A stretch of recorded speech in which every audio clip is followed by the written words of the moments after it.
Welcome to the Geeks of the North, a hobby and gaming podcast in La Belle Province. This week I'm here with the guys and we're talking about color palettes. So why don't you sit back, relax, grab a paintbrush, and enjoy the show.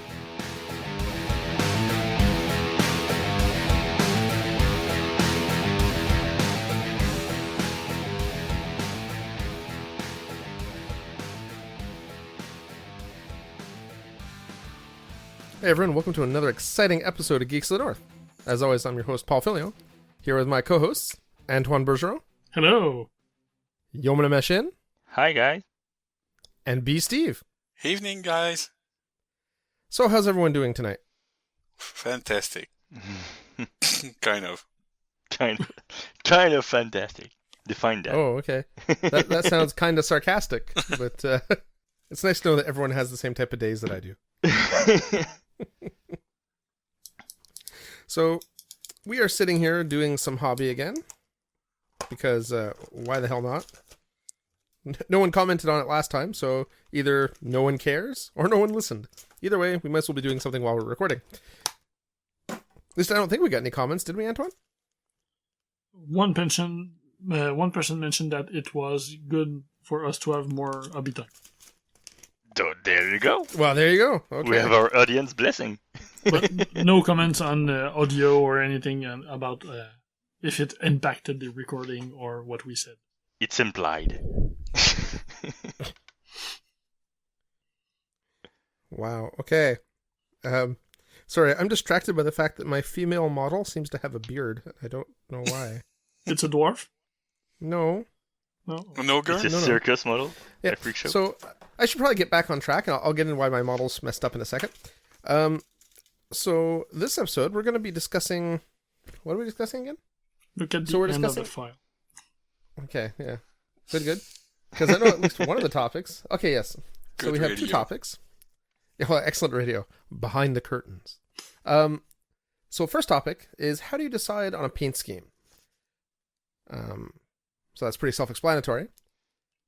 And two, what do you do when you paint? Apparently I podcast. So I'm not painting right now, but you know.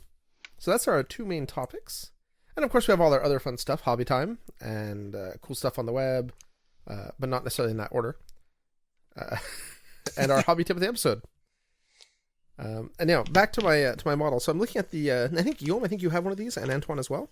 The Endless Fantasy Tactics Dragoon Chibi. Yeah, it's right in front of me right now.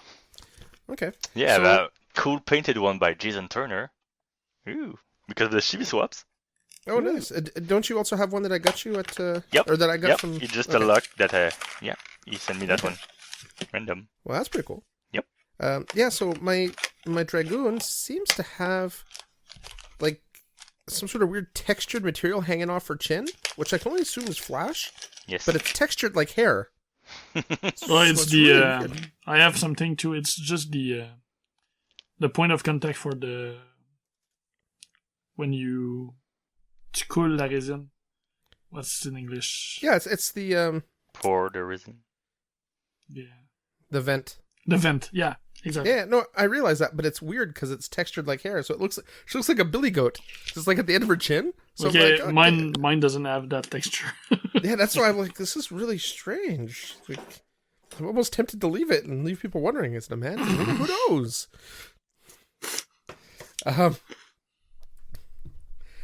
Yeah, so let's get into hobby time. On that note, with my transgendered dragoons, they are anime inspired, so it could be. Anyway, so hobby, yeah, I've not had any hobby time since last episode. Work has been hellish. My daughter hates me and doesn't want to go to bed at night. So, and she loves you and- too much. yeah, exactly. And World of Warcraft is a cruel taskmaster. So, Oh, no. yeah, well, new expansion. I'm re-addicted, but it's okay. It's okay. I got plenty of hobby coming up next week. So one thing I did though is I did teach a one-on-one painting class with an acquaintance of mine, or a friend of mine, from my job. Actually, she used to be one of my employees, and her and her boyfriend took up painting miniatures because he got hooked on 40K. So she picked up some, I guess they're called Sylvaneth now. For Dryads. Yeah, them. Yeah, we're working on the Dryads, but she'd picked up the Sylvaneth army, or a small getting started with Sylvaneth box or whatever. And so she wanted to paint some Dryads, and she was having trouble because I don't know if you guys remember GW Dryads. They're not what I'd call a great model to start with if you want to try to paint detail. No, they're not the most detailed model. They're great for dry brushing and stuff because there's a bunch of like kind of wood texture on them. Yeah. But to do something interesting, not the best model. And she wanted to paint them like a purpley pink. Inspired by some other video games plant people. Okay, whatever. But her first attempts didn't go so well because, again, purple and a light pink is not necessarily an easy color to dry brush properly. And it just didn't come out like she wanted. So she asked me if I could give her some pointers. So we met up and I spent a couple hours teaching her my pseudo Wapple style. And I think it went fairly well. Well, the result was good looking, with eye contrast and good quality. And where have you seen them? I haven't seen them. I was doing it at Gamers Vault the night you guys were there, actually. Okay. And Steve Steve came by the table a couple times, so he was watching. He saw what I was doing or whatever. You didn't see her, Yaum, because you were in the middle of a game, and Yamina left probably around 10 p.m. or something, and you weren't done yet. Yeah. So that's all. Yeah. So it went well. She seemed to be happy. So I did a demo model for her. And then I had her try to duplicate the technique, and it went fairly well. So hopefully it's given her some inspiration and at least a visual reference to help her. Well, kudos to you, Paul, for spreading the love of the hobby. Yeah, well, I gotta spread the Wapple DNA. That's how he refers to it. So, the Wapple DNA and everything. That sounds weird. Well, it all depends on how you're spreading it, I suppose. Yeah. So, what's more context when you say that to other people? And it depends how you have acquired it as well. So I got to be careful around female hobbyists. You're saying don't tell them I want to spread the Wapple DNA. Yeah. All depends on the age of the student. Yeah. Okay, we're just gonna change topic now. And actually, I'd taken all my Guild Ball models that night as a kind of a reference for the paint style, so she kind of see the end results of what that technique will give you. And my Guild Ball models were all about 3-hour paint jobs, which is a good thing because at the end of the night, as I was leaving the store, I had them in a tray, and I had a bag on my shoulder that fell off my shoulder onto my lower arm, which jerked my hand, which made me dump all my Guild Ball models on the sidewalk. Oh. And they're all chipped and broken. I think I've got all the pieces. So that was my fully painted fisherman team. Wow, on the sidewalk at night. Wow. Yeah. You're lucky. Yeah, well, I don't know that I have everything. I haven't looked at them. I threw them all into the tray, and I haven't looked at them since. That also kind of killed my hobby mojo. It looked like you had everything, though. Yeah. So, yeah, that... I'm making myself some more hobby work. That's... As if you needed that. Yeah, I was catching up, apparently, or something. Aside from that... I'm actually going back to that for a second, yeah, so I'd taken the models along to kind of give her an idea of what the paint style would look like on a completed model. Because they do look... I tend to paint very kind of muted. These guys are a little bit different because the bright blues on their cloth kind of give a good contrast. But the painting has a certain style to it. Like my models you can tell a model I painted, right? Yeah. Which I actually didn't realize until I'd seen Jose that night and I'd shown him some of my models. And Jose is for those listening, is a guy that goes to a gamer that attends the same gaming stores we do. And years ago we did a painting swap. And I'd painted a model for him for Christmas. And looking at these, he's like, "Yeah, these are the exact same style as the guy you painted me." And I never realized I had a style. But apparently I have a identifiable, like, this was painted by Paul style. So Cool. You have a signature. Yeah, exactly. Getting big, Mr. Good Enough. Yeah, it's just ugly enough to be Paul. Yeah. So aside from that, I've been doing some packing and rearranging of my miniatures in my house. Because I had bought a bunch of, those Rubbermaid, like 4-drawer things on wheels. Yep. Mm-hmm. Yeah. So I bought a bunch of those, and I had miniatures in those. The thing is, the drawers are all different sizes, and it's not a very efficient way to store miniatures. So I went out and I went to Canadian Tire, and I found a bunch of like plastic shoe boxes. I think they're $1.25 each on sale. So I picked up like 30 of those, and I've been filling those with miniatures and then stacking them on shelves, so I can get a lot more miniatures in a much smaller area. So I've been doing that. So now you have more room and you can buy more miniature. That's what you're saying. Yeah, the idea is that I need to make space, because the office that's upstairs is going to become my second child's bedroom. So I need to get all my gaming stuff out of there, and I have no place to put the gaming stuff in our storage room / my gaming room. So I need to find some way to condense everything. Plus, my wife's computer is going to come from that room with her desk and go into the room where my computer is currently, and then my computer gets relegated to that room, to the gaming room. So yeah, my gaming room is like an 11 by 11 space. It's very crowded already, and it's about to get more crowded. So I will have stuff stacked to the ceiling at this rate. It's already stacked to the ceiling. Yeah, I know. I know. I'm actually thinking about just giving away a bunch of miniatures. Just post on Kijiji, like, take my Malifaux, take my Mercs, take my Infinity, take my, AT-43, I got 2 AT-43 armies, I think. Just take them. It's like, someone, please. No They're ready to get Carmens? used. No Carmens, sadly. Ah. I have some Therians, and I have the UNA, along with the rule books and the supplement rule books, whatever, army books. But yeah, we're at that point where I'm like, I can't really sell this stuff. No one's going to buy it. Maybe if I try to give it away, someone will take it. I don't know. We'll see. Well, I tried giving away a bunch of models before and failed miserably. I tried giving away, I had a paper box. Like when you buy paper at like Staples or Bureau en Gros, whatever you call it. It comes in like filing boxes. It comes in like 8 packages of paper in like a box or whatever. Or whatever, how many packages. Anyway, one of those boxes full of miniatures at one point that I tried to give away and I couldn't get anyone to take. And they were like confrontation minis, so they're nice minis. Like, just someone, anyone, take. Nope. Not even Eric? No, I tried. And he's like, well, I've already got some of those. I'm like, okay, what, do you want more? Like, I'm just going to give them to you. And he's like, well, I don't really need them. Wow. Like, so you don't want them, okay. And I think maybe he just didn't understand I was trying to give them away.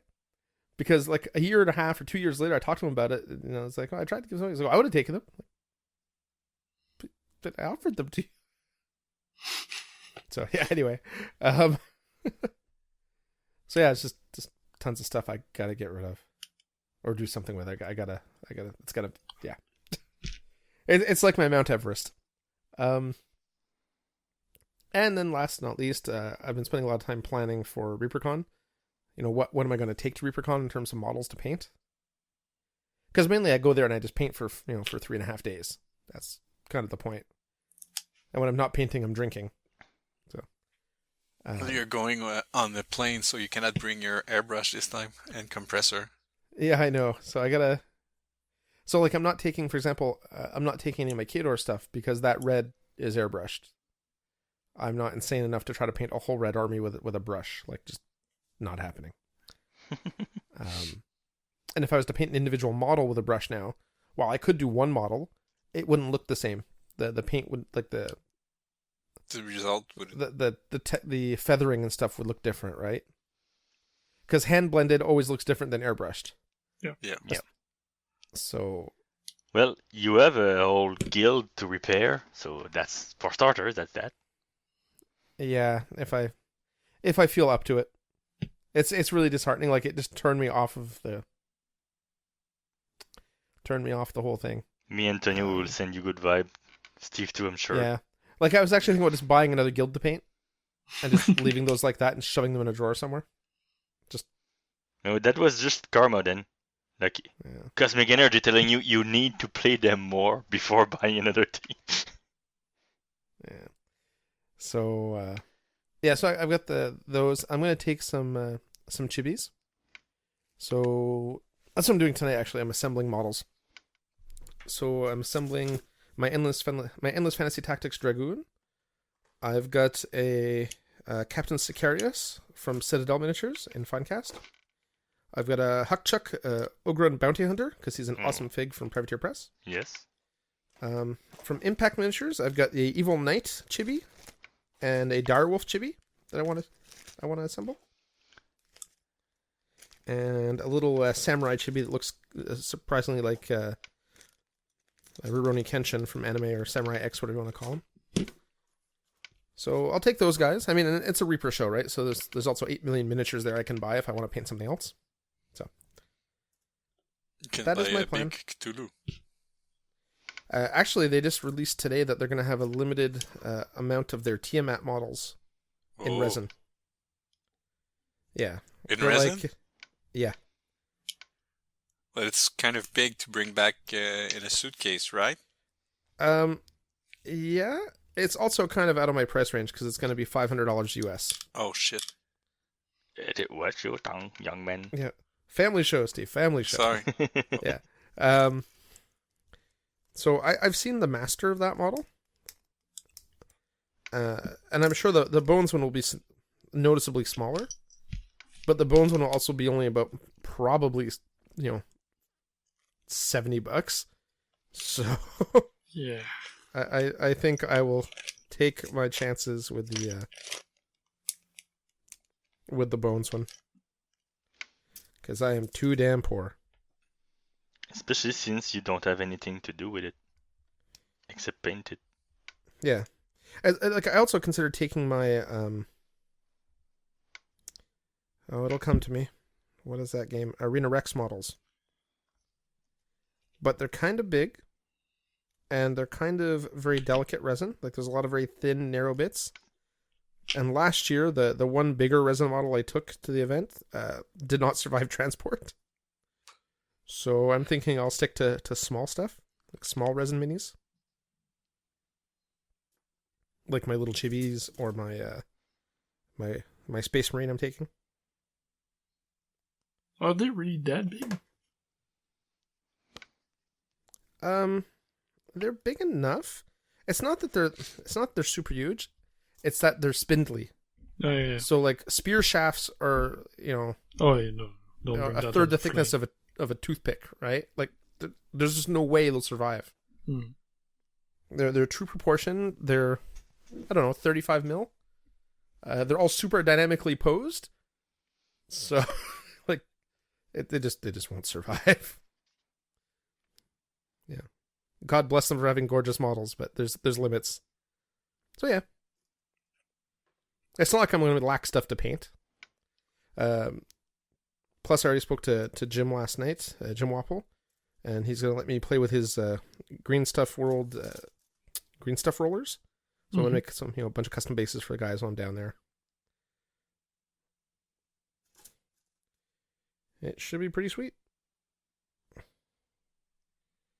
I keep thinking about taking a bunch of green stuff and just some blank 40k bases, like some 40 mils and stuff, and making like just a pile of custom bases out there, bringing them back. Well, you have that 9k army coming, so. Well, that 9k... Whoops. Well, I just lost the head to my Dragoon under something. Let's see if I can... Yeah, she's rescued. It's Okay. big enough to be easy to find. Yeah, it's just went under a table with a bunch of cat fur while wet with crazy glue. So she's got some extra facial hair now.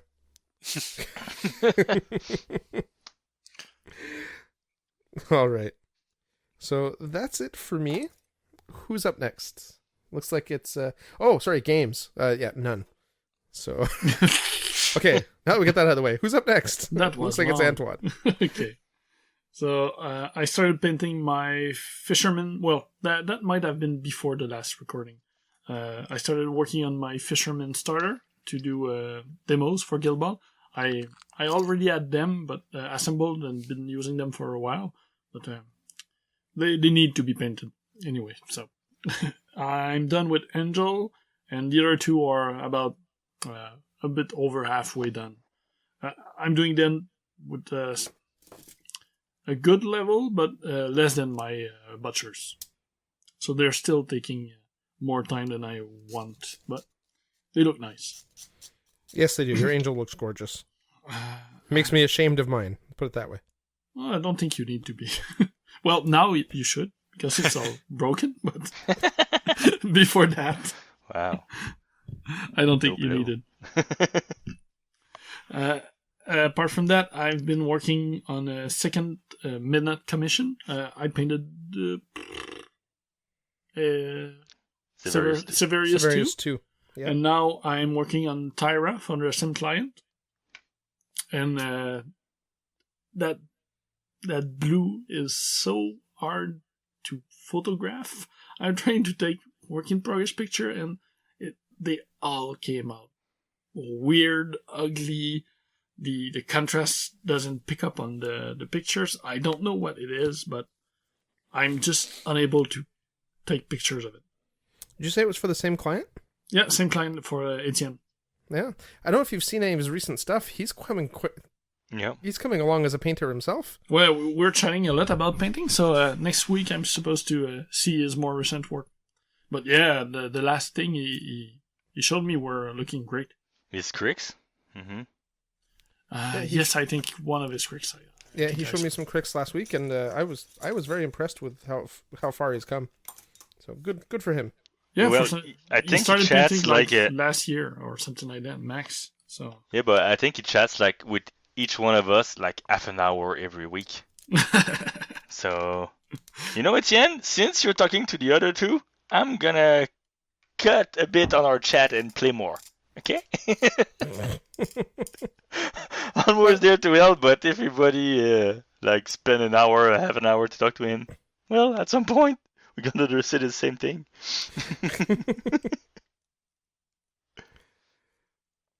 Oh, he's a good guy, though. Yeah. So, Thyra is almost done. All the metallics are done. Well, all the armor, all the robes are done. I only have the weapon and the head left to do, and the base. The base I offered to do a broken wall sections with bas relief or something like that, but I thought I have something to apply it on, and turns out I don't have anything, and I don't want to sculpt it, so I need to go to a dollar store or something and find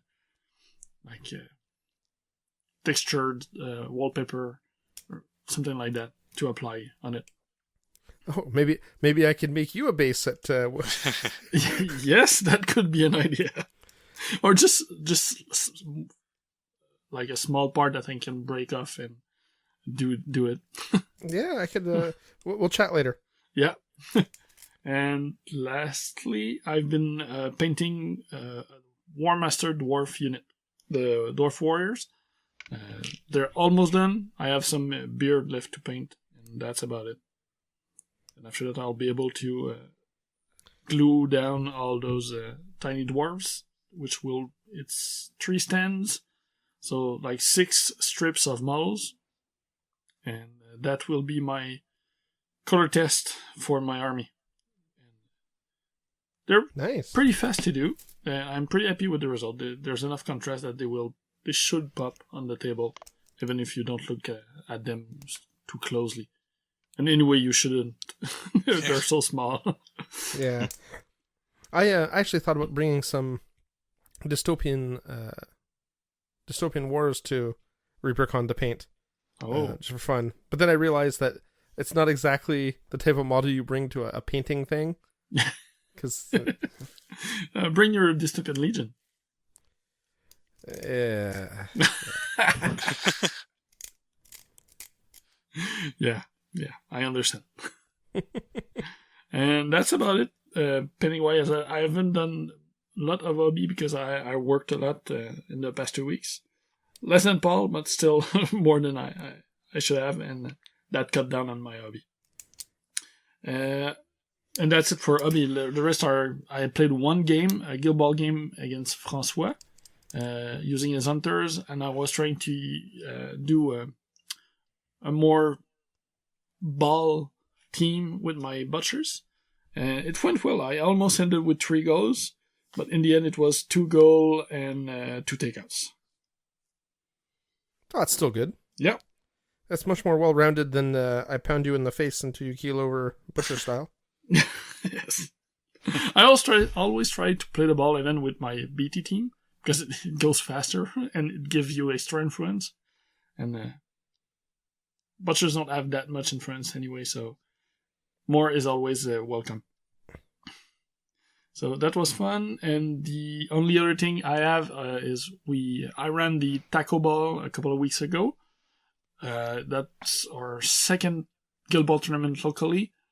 We had officially we had 16 players. One didn't show up, so we still got the sanction status, which is cool. So Steamforge sent us prize support, and we had prize support from the registration everybody gave to the store. So in the end, we gave a lot of stuff. The event ran really well. The only small drawback was the length of the lunch break, because both places where people took their stuff took a long time to get the food out. So yeah, I heard about that. Next time I'll probably arrange something to have food sent to the store and include that in the price. We'll make it easier to time and finish on time. But outside of that, it went really well. The event was won by Marc-André Leblanc, a guy from the Ottawa-Gatineau region. And we had a great job. 5 guys from Ottawa, a bunch of guys from the South Shore, and the rest from Montreal, with almost all guilds were represented. The only one we didn't have a player for was Engineer. So 8 of the 9 guilds on play was nice. Well, actually, the first place was Gatineau, second place was Gatineau, third place was Gatineau, and the last place was Gatineau too. Yes. Yeah, they took everything from us.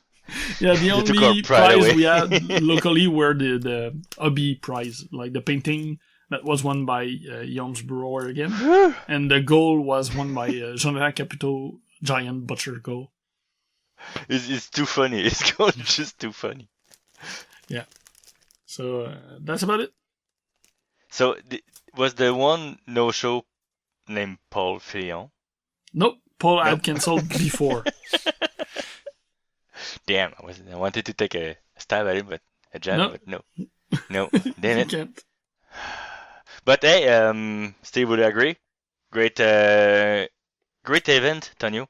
It was really fun and really well run, and everything went super smooth. So, woo, Antoine!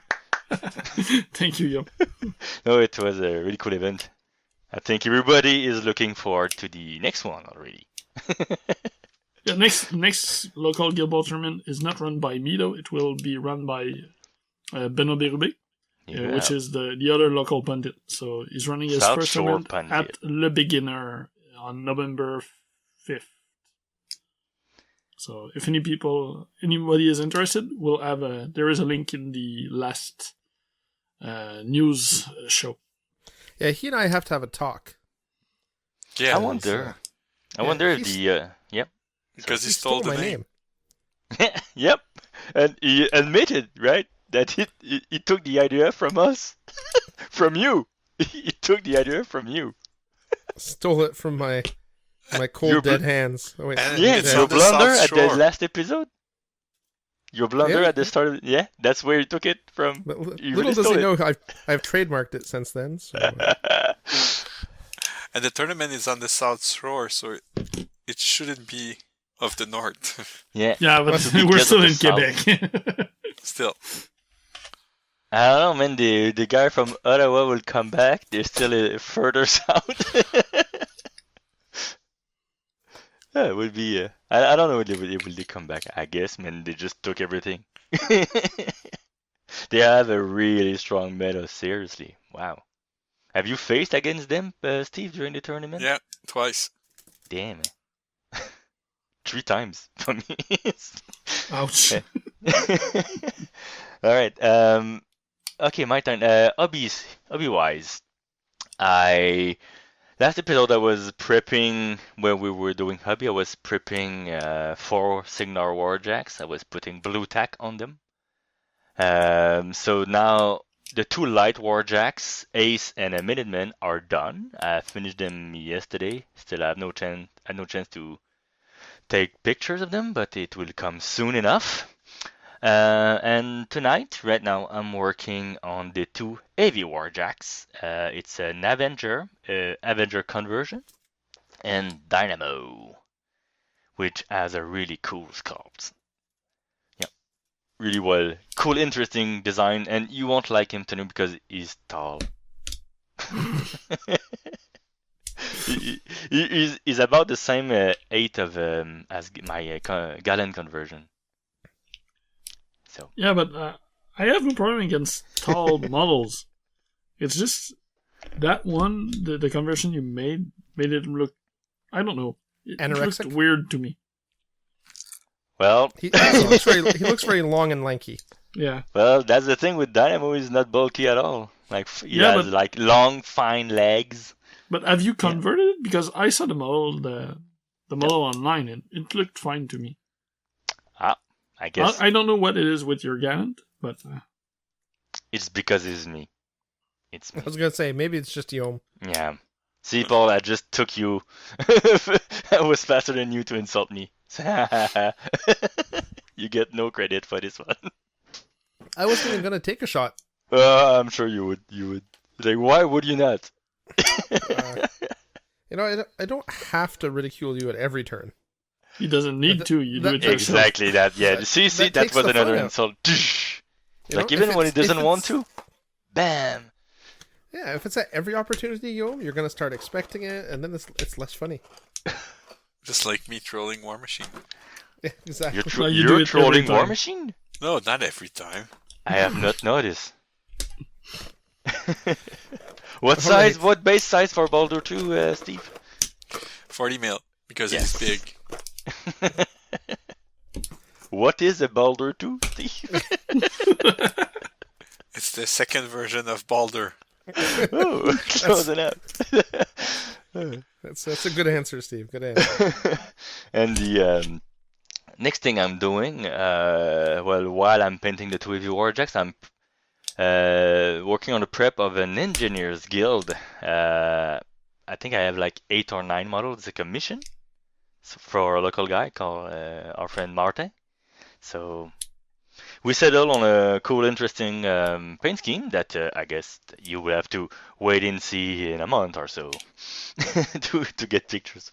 But yeah, pretty happy. I never painted engineers, so I always want to paint Guild Ball models. So looking forward to that.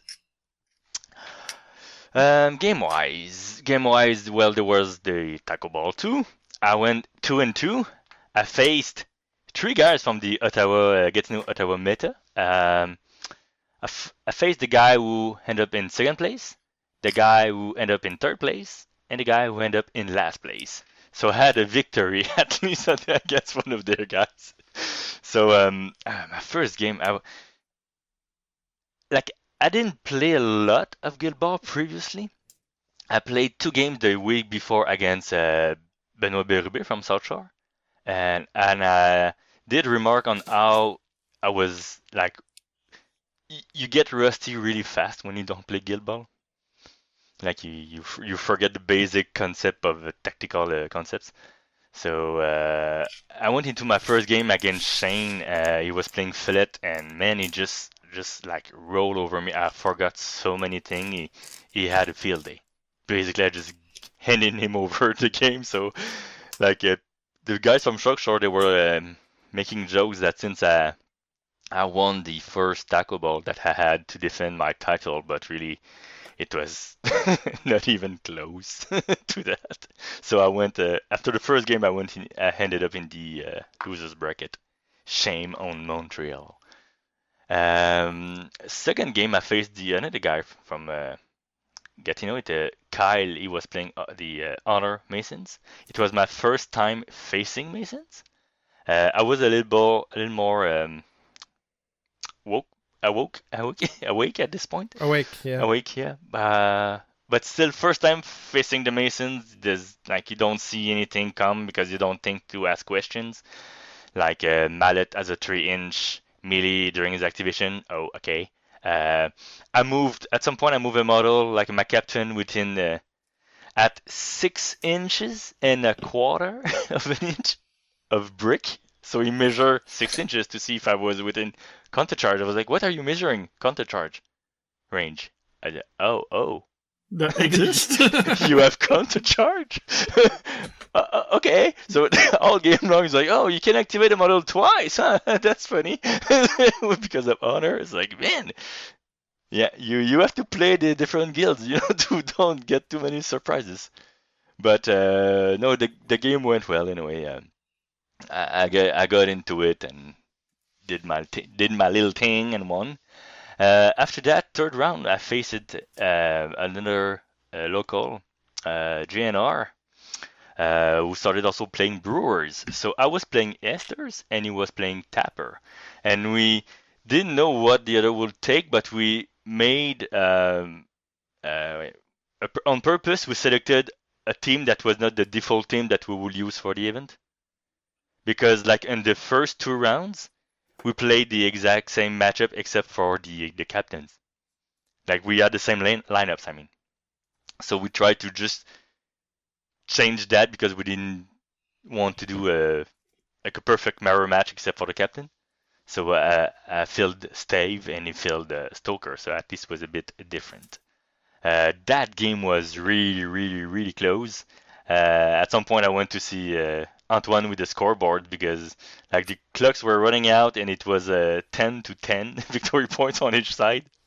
So it was like I had a little more momentum on my side, so I won the initiative roll and Esther killed Tapper in melee on the last winning points.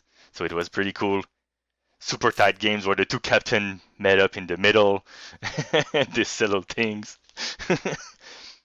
And the last game I was playing Marc-Antoine, the guy that came third. Marc-Antoine, he was playing Corsair Fishermen's. Again, never faced Corsair, never faced Avarice and Greed, so had to learn the hard way again. I lost 12-8, but it was really, really close because at the end I had a shot to do a snapshot with Mash on 4 dices, and I rolled only 1 success on 4+. Oof. So it's like, ooh, you were robbed. The end was pretty cool. Like Corsair, he has close control that you ignore the first tackle. So Mash went in, had to spend like a first influence to do a tackle that was cancelled, then a second to do a tackle that worked, and I move and shot at the goal and it worked. Then he get the ball back and he give it back to Corsair. So then Spigot went in, took the ball. He had only like a couple of influences. Took the ball from Corsair again and passed it to Mash with snapshot on 4 dice, but missed. So after that, he took the ball and he scored with Sakana because damn Sakana, man, such a good player. Yes. Anyway, the game was really, really cool. At the very end, like the plays were really cool and yeah. Like we had attracted a little crowd of getting people that were all like cheering. Oh, it's how this game is super fun. That only a couple of models, man, and people are on the edge of their seats and just like shouting. Oh, same thing. Like after that, I only had 1 game night at Gamers Vault. I played against Martin, the guy who gave me the engineers to paint, and he was playing Ballista. And same thing, and it's like almost all the game we were on the edge of our seats and having a lot of fun. So quick game. A game takes an hour and you only have 6 models on the field, and I mean you have a perfect time. So it was a little game against Martin. It was my first time playing him at this game. Very laid back guy. I'm pretty sure I'm gonna play him again, like when I gave him back his guild, because now he cannot play. And then because it's such a short game, I had a time to play a game of Warmer Hordes against Alain. Alain Seguin. He was playing his corn army with Xerxes 1. I lost that one on scenario, but it was a really, really cool game. Like I put some pressure on him, and it and yeah, we closed the store at like 11, like 5 to 11 at night, and we finished at the last moment, and it all like went up on the couple last activations. Like I couldn't kill one model I was contesting, so because we were scoring like at the same point every turn, so it was going like 1-1, 2-2, 3-3. But then my dice kind of whiff up at the end, and because of my damn sentinels, it didn't work. But yeah, basically again, like you have one game night a week, but it's really cool to take the pressure off, because you laugh, you scream, you jump. It's cool. I love this hobby. Hello? Yeah. Oh, what? Sorry. Anybody here? Damn, that's hard. Hey Steve, are you awake? Yeah. Elaine's so also. I'm gonna pass really the good ball opponent. to you, man. Sorry, Paul. I was just saying, Elaine's a really good opponent. He's a really fun, laid-back kind of guy. Yeah, it was my first game against him in Mark 3, so we don't play often enough. Yeah, he's a really, really fun guy to play against. And we made jokes all day, all game long. We just couldn't make jokes. Yeah, I've never played against him, which is funny because he's my neighbor. And Really? but yeah, he lives right next to me, like just down the street. And we've never played, but I've watched him play and I've talked to him a lot. Super, super fun guy. So he's always there on Thursdays. He always tried to log in at least 2 games. Yeah, it's just tough for me playing on weeknights now. I just never have the time. By the time I get there, it's 8:30, and I'm dead, and I don't feel like playing anything. So It's gonna get harder when the second baby comes around, Paul. it's nothing to do with the baby. I mean, yes, that'll probably end my gaming, but we'll see. So, Steve, what about you? Hobby, not much. Just finished the scenery I was painting the other time. Finishing touches and put some flock and tester doll coat on it. And that's pretty much it. And for gaming, I played into Taco Ball 2 a couple of games before the tournament. Tried to get back in game mode. Didn't go too well because I lost. I went 2-2 at the tournament. And after that, I played a couple of games against Francois, and I watched Antoine play this game as well. It's fun to watch, though. Guild Ball is one of the fun war game to actually watch because it's moving back and forth, and there's always something happening and no dead time. Yeah, absolutely. It's a great spectator game. Yep. And that's it for me. Wow. You make me look even worse. Why? Because this is so short compared to yours? Yeah. That's okay. It's not like we're timing you, Yaum. 23 minutes. I just made that up. Whoops, that knife went right into my finger. Okay, I'm bleeding, but I'll survive. Okay. And the joys of doing a hobby while podcasting. Is it just a flesh wound? Yeah, it's just, well, I don't know. I went into the side of my finger. I hit the knuckle. The bone stopped it. The flesh isn't very deep there. It's all good. I'll live.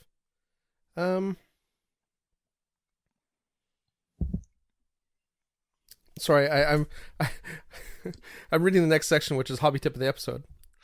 And and you just cut yourself. So Yeah. it could be careful when you're using an exacto. yeah, exactly. But it's because I had to read it like 4 times because I kept reading it wrong. So hobby tip of the episode. I don't know who put this. Whose suggestion was I this? did. Excellent. Okay, Antoine, why don't you take it away? Okay, I saw that online and I really like the suggestion. So when you're applying white glue for terrain, mostly because we wouldn't do that in a big enough size for that for miniatures, but like for big bases or terrain piece, terrain board, you can use a silicone cooking brush that's used for sauce or stuff like that. And like apply your white glue with that. a basting brush, I don't know that word. So maybe. like to put barbecue sauce on ribs or to Exactly, yeah. Yeah. Okay, so a basting. basting. Yeah. Okay. Yeah, that. Exactly. So a basting brush. There are some silicone ones. And you apply your glue with that. You let it dry. And after that, it will peel off super easy. No cleaning. It doesn't ruin your regular brush, because working on terrain usually kills every brush you use while working in it. So quick and easy tip. That's a neat idea. I never thought of doing that. Me neither. When I saw that, miss that I really liked the idea. Well, you also, for a while there, you were doing a ton of terrain, Mm-hmm. so that can come in really handy for you. And we jumped over it, but I'll just go to it now. Oh, So, was it at the top and I missed it again? Damn it! Yeah. You haven't mentioned it when you mentioned the planning of the show at the start. Yep. So Yeah, because cool stuff on the planned web for this show. Yeah. So this week's cool stuff on the web, it's a circus team Guild Ball crew. Guild Ball guild, a circus guild if you want. So a guy made that based on the Union Guild. So he's using the Union models and he converted them all to fit the circus team, even did a custom base, custom goal. And they are all painted as clown, entertainers, a strongman, the guy with the hammer his goal is like, I don't know how you call that, but like a strength test. a strength test, Yeah. a strength test where with a bell at the top and you need to hit that with a hammer to make its ring. So he converted Iridiat with a big hammer to fit with the goal. Avarice and Greeds are a pair of clowns. The captain of the group is Veteran Grave, because it already fit like a circus announcer look. So no big conversion needed there. So looks really neat. We'll have a link to it on the show. I thought that model was maybe Rage or something. I don't know who that was. It's Veteran Rage. Yeah, And the other Captain one, Ray. the strongman.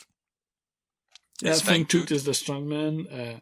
He converted Gutter without chains and add a knife, so have a knife drawer instead. And the ball is a carnival ball. Yeah, a cool ball. Yeah. It's cool that in Veteran Rage, like you said, it's not a major conversion. It's just a I different think paint he job. changed the shoulder pads, maybe. Yeah, exactly. Just put like little figgly things. Mhm. But it's like, see, you take a build a butcher in Gangs of New York, but a different paint job just yields you another team. It totally goes somewhere else. Totally. Oh, you see, I heard you say Veteran Graves, which isn't even a Release Union yet. player. Yeah. And not a Union player. So I No. don't know why. That's why I was like, I thought it was Rage. And you guys are like, yeah, it's Veteran Rage. We just said that. Veteran Grave is the missing model. That Steve is waiting for. Still waiting for since the Steve's last show. curse. Quest, curse, I don't know. So we'll have a link to it in the doc for sure. Yeah, it was a really cool looking army. I saw that this week as well. It was kind of creepy, to be honest.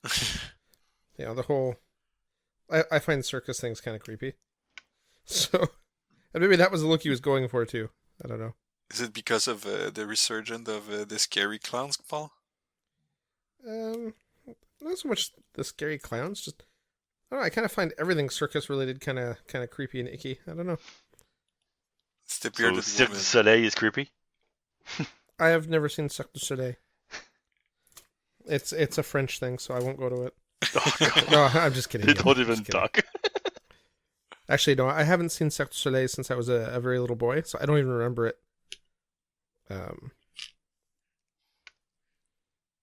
Yeah, oddly enough, I lived here, for years and years and never really seen anything. And I've been to Vegas, I don't know how many times, and there's like 14 different Cirque du Soleil shows going on at any given time in Vegas. And Yeah. never checked one out. Okay. So I think that finishes everything for that. Why don't we take a quick break, grab a drink, and then we can come back and get on our main topics. Sure. So, we'll be right back, geeks.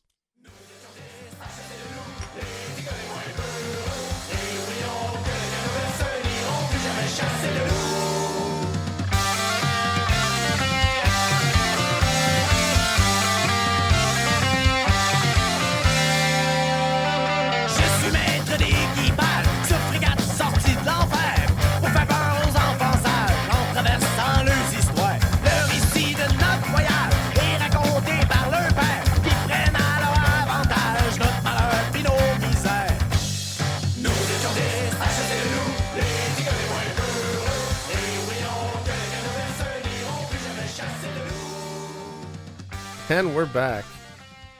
All right, folks. So now we're going to jump into our first topic of the evening, which is how do you decide on a paint scheme?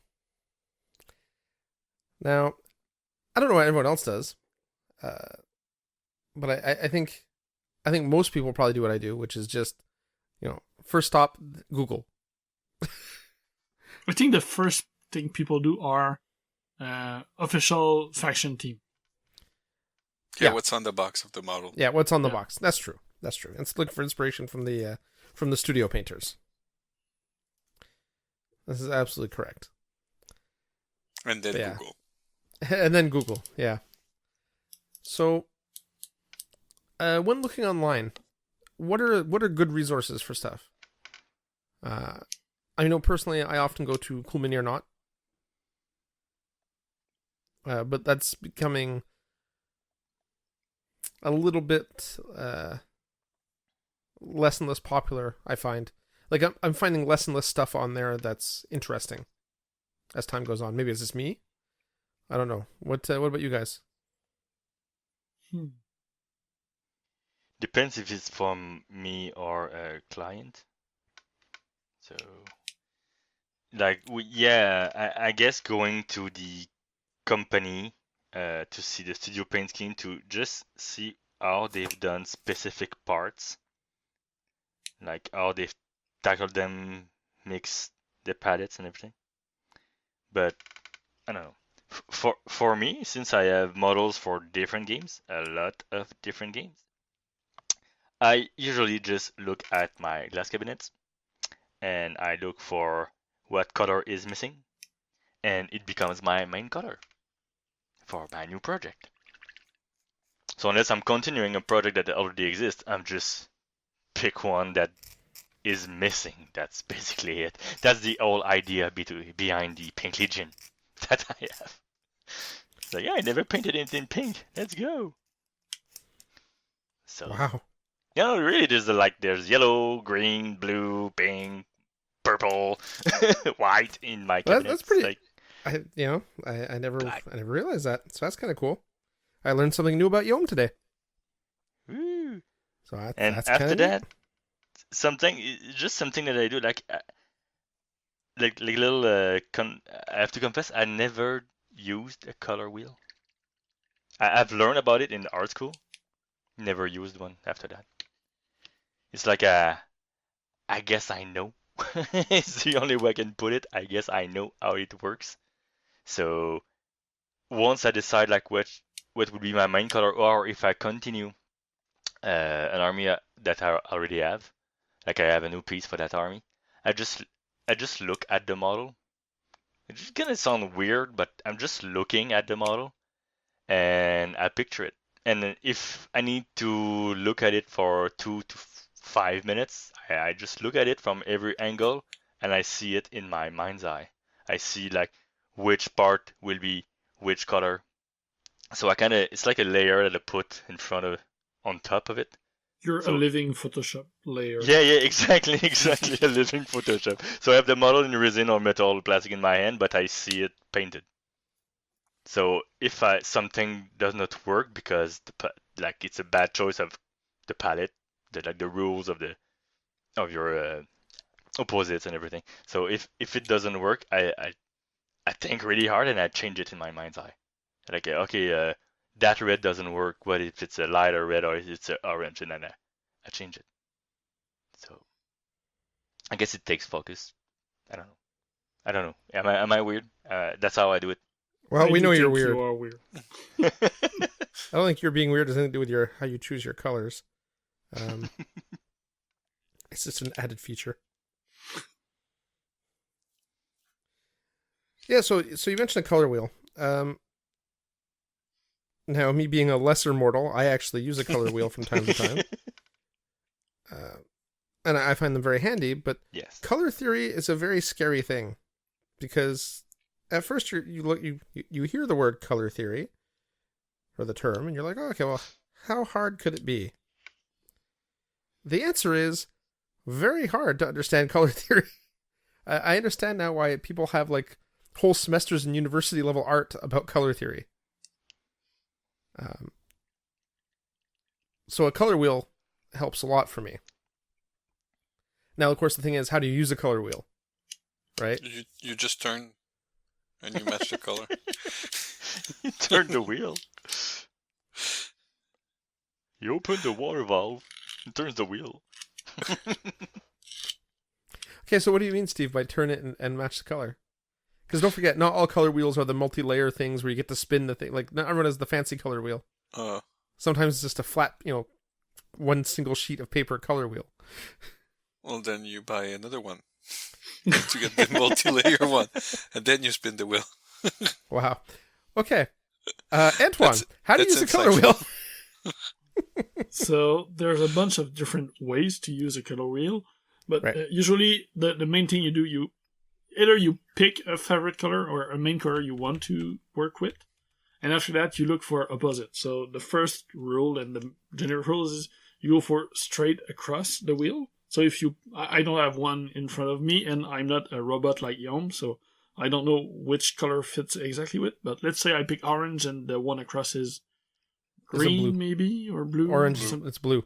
Okay, so I pick orange as my main color, so the opposite will be blue, and those are my two main colors. But 2 is often not enough, and there are other way to pick, and I don't know the name, but one is like a split. So you take a main, and you do like the letter Y, a Y on the wheel. So you'll have your two secondaries will be the two Y point at the top, and you can do a quadra when you have 4, and there's different ways to it. Look online and you'll see, right? A triad. Yeah, look online and you'll see a bunch of those rules. Actually, yeah, I have a good color wheel I always reference online. That actually it lists, regular I can never pronounce that word. Analogous color schemes, complementary color schemes, triadic, and then split complement, and and it gives examples of like RGB additive color schemes, all kinds of stuff. So maybe we can reference that. You should link to it in the doc, and I'll add it in the show notes. I'm doing it right now. Whoops, you're typing. Okay, good. Well, I always use one online. I use the one from Adobe. It's Cooler. Who's that? Cooler.adobe.com. Cooler is spelled Kuler, and that's what I use because since I'm using color every day when I design, So you can select all kind of methods you want, like the triads and complementary if you prefer monochromes or anything. And you pick one color, and then it's gonna, depending on the color theory you want to apply, it's gonna choose the 4 other colors you want to use. Right. And people save their color team, so you can browse for inspiration and see the most popular, and you can apply that to miniature painting for sure. Yeah, absolutely. That sounds like a really cool one too. I like the traditional, just the circle, just so I can visualize everything at once. I have used a couple like that where you plug in a color and then it pops out the other colors in the set, which is really cool and really really quick. But you can play around as well. There's Yeah. There's the equivalent of color wheel, and you can play with the hue and the saturation of each color once you have it. So it's really Nice. It's really elaborate. I will go check that out. And then you can export it and use it in Illustrator, which In is fact, not useful for miniature painting, but No, but I use Illustrator at work, so I'll snag that idea. or Photoshop, and you can just put your miniature and paint over it. Maybe, I don't know. I can just put my picture of my miniature in Photoshop and then add some shadows, add some Exactly. highlights. Well, Yeah. that works when you try a color scheme. I've done that multiple times. Take a picture and colorize it, or black and white it, and add color layers over it to know if it looks good. My mind is not as strong as Yaum. Yeah, I was saying that takes too long, man. Yeah, well, we can't all be you, Yaum, okay? It's a good Which thing. is a good thing. See? See, I didn't say Preach that. you again. That was Preach not you me. That was not me. See? See, I'm a nice guy. Tonight. Paul, it's because it's the full moon. That's why. Is it the full moon tonight? I don't know. It's close to it though. I was gonna say I can't see the moon. It's too overcast outside. So basically, Yeah, you came into the cast telling yourself, I'm gonna give Yaum a break. It's a full moon, but at the same time, you hire Steve. I hire Steve. Jeez, I don't know how much you think I really put a lot of effort into like being miserable to you, and I really don't. No, I know it's easy. It's all natural. It just rolls off my tongue. Yeah, so I was saying, yeah, so I find I mean I use the color wheel like I said, but I also find that looking around online at different painters and what they've done, Cool Mean or Not was the one I mentioned. I like the forums. Most manufacturers have forums where people post work in progress pictures. I think that's a good resource. Or Facebook support groups as well. Yeah, Facebook groups like the painting groups like War Machine and Horde's painting, or that for War Machine and Horde stuff. But every manufacturer has one, right? Yeah.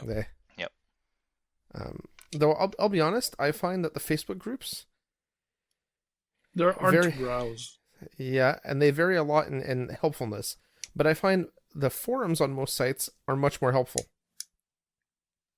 Like if you want constructive commentary, I find you have better luck on the forums.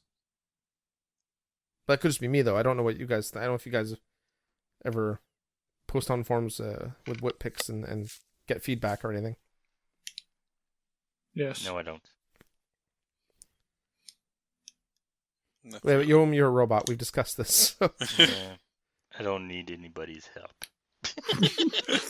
Oh, you need someone's help, all right. It's just not with your painting. When that person charges $100 an hour, and you lay on A couch. a couch when you go see him. We could be talking about a psychologist or a massage parlor, actually. You decide. Yeah. And you can both get the receipt for insurance. So Yeah. Either one can be therapeutic, yeah. So guys, so aside from color wheels and maybe browsing, we're drifting here. Browsing forums, what other resources do you use to help you pick color schemes? I look for fluff. Oh, that's an interesting thought. Yeah. Okay. So you do something thematic. Yep. Mm-hmm. Like my Trollbloods, my favorite warlock is Borka, and he's a northern guy. So I painted all my troll a lighter blue, more brown for the clothing and everything. So a cool palette. Right. And that Makes was sense. my base. My base decision was based on that. That's true. And like, Steve, your morticians that you just painted. Yeah. Right. You painted them in a kind of autumny, Halloweeny color scheme. Yeah. Right, to go with your bases that you picked bought. the team, and yeah. Well, because I like the bases and I needed to find a team. Yep. But you picked a palette that Yeah. worked around the theme Yeah, you yeah. had. You know. So Well, you wanted the I- Halloween bases, right? The Field of Screams bases from Secret Weapon. Yeah. So, and I went for blue as the opposite color because it fits. Yeah, no, absolutely. That's exactly opposite on the color wheel from orange, right? Yeah, exactly. Now, this is a color wheel question because you guys will know. Brown is treated as an orange on the color wheel, right? If I recall correctly. Not sure. I would need to look. So yes. Because I know brown is a color it's not on the color wheel, but I think you substitute it in for orange. Okay. I was thinking about this earlier today, and I was like, oh, I'll just ask the guys because they'll know, because they're all artistically trained. It's because it's easy We to are. Yaum is. derivate, to go from orange to brown, like even going through sepias and things. So Yeah. I guess yes, it all depends when you apply paint. It all depends what constitute the paint, but yeah, it's easy to do that transition. So I guess you could replace it with orange. Okay. And yeah, I know, Antoine, you're maybe not artistically trained, but you do graphic artwork, website stuff. You know, you have an eye for. I'm a programmer. We see the color code. Yeah. Well, you know. Actually, someone came up to me today and he was all excited. Not today, yesterday, because apparently in Google now you can type in your hex code for a color and it'll show you a swatch of the color. And I'm like, okay. Hasn't that been there for a while? I don't know, but I'm not sure why it's useful. Like, Yeah, most people will go on the other way around. yeah, what's Yeah, the exactly. hex? What's the hex code for brown? Yeah, exactly. No one, like, I don't know anyone. Maybe you, Antoine, who knows the hex codes enough to be like, I'm just gonna type this in and look at the color it is. Like, I don't see the point. But they were super excited, like this was revolutionary, and I'm like, okay. Well, I can see why it could be useful for a programmer. You jump into a bunch of code, can't run it yet, and you have a bunch of different color codes. And you just want to see So, what they are. Yeah. And if you're just I say just a programmer and not a developer, you don't use Photoshop. That's an easier way to get it out and see it. So I can see the use, but It's I just really thought it was niche. funny. Yeah, he like super excited, like it was Christmas or something. It was crazy. Like he had to show me. Like, oh, I got to show you this. Like, okay. Anyway, I sidetracked us again. What were we talking about? We were talking about color wheels and colors and sourcing. So yeah, fluff. So you based off fluff. That's actually an interesting point. I hadn't thought of that. And I mean, we all do it. Well, I do it. I know Steve does it. I know Antoine does it. I'm sure Yaum does it as well. Mm-hmm. And I hadn't really considered that. That's true. That also can be very important when selecting your color scheme. Especially if you're playing a game like if you're painting miniatures for a war game as opposed to just for an art piece or whatever. yeah, that's like some of my models, like the one I did for just for fun, just for painting. I mostly use a color wheel and what I feel for it. But for army painting, I almost always go for fluff. Yeah, that's what I used to do in Warhammer 2. Let's have a moment of silence for Warhammer. Like my Night Goblin, I choose a clan, and that's how I started the army. Poor Warhammer. I was looking Or at those models sometimes- today. Sometimes it works the other way around. Like when I started my Tyranids, It was in 3rd edition or 4th edition? 3rd edition, I think. And the main like studio scheme was pale white skin and red carapace, right? But I didn't like that, so I used my little trick and came up with like a darker skin and purple carapace. And then when came the next edition, they changed the default color scheme, like Leviathan Eye Fleet, I think. Yeah. For that. Like they came up with a new like the new edition's like, damn man, that's my paint scheme. They copied you, Yaum. Damn it. Did you go after GW in you know? Yeah, sure. I was like, okay, you owe me. No, it's just funny. It's like, hey, okay, so it works with fluff now. Now it's thematic. Now it's canon. Exactly. So what other resources do you guys use? I mean, there doesn't have to be other resources. I mean, we covered, web and using color wheels and color, some basic color theory stuff. Nature is another help. Well, you Yeah. mentioned Google at the start. You Google for like landscapes or stuff like that, or outside colors, and most of the time, in good photography, you can extract a color concept out of it and get a scheme based on that.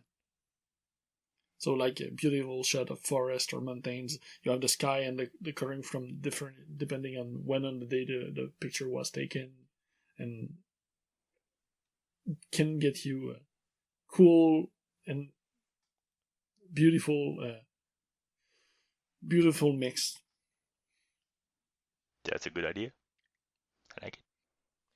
Again, I never thought of using nature as a reference.